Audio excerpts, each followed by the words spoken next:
কোটা আন্দোলনকে ঘিরে এবার গ্রেফতার হলেন আসিফ মাহতাব।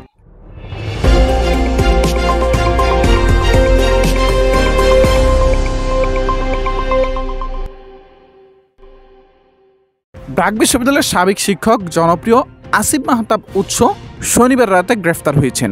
গ্রেফতার হওয়ার মাত্র 4 ঘন্টা আগে তিনি তার ফেসবুক স্ট্যাটাসে লিখেন, আপনারা জানেন অনেক মানুষকে কোনো ভ্যালিড কারণ ছাড়াই গ্রেফতার করা হচ্ছে। আপনারা এটাও জানেন আমি আপনাদের পাশে 100% ছিলাম, এখনও আছি। এই অপরাধের কারণে আমাকে যদি গ্রেফতার করা হয় কিংবা গুম করা হয় তাহলে আপনারা কি করবেন? না, আমি ভয় পাচ্ছি না। যারা নিরাশ্রয় মানুষকে গুলি করে হত্যা করতে পারে ওই কাপুরুষকে ভয় পাবো কেন? আমি মৃত্যুর জন্য সবসময় প্রস্তুত, সবারই মরতে হবে, এটাই সত্য। কিন্তু আমি জনগণের মাইন্ডসেট বুঝতে চাই। এই উম্মাহ কি এক, নাকি এই উম্মাহ স্বার্থপর, বিভক্ত?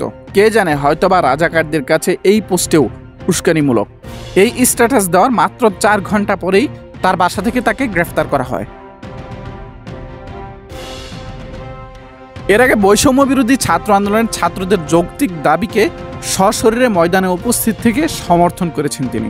উল্লেখ্য যে ব্র্যাক বিশ্ববিদ্যালয়ের শিক্ষক ট্রান্সজেন্ডার ইস্যুতে বইয়ের পাতা ছিঁড়ে আলোচনায় এসেছিলেন।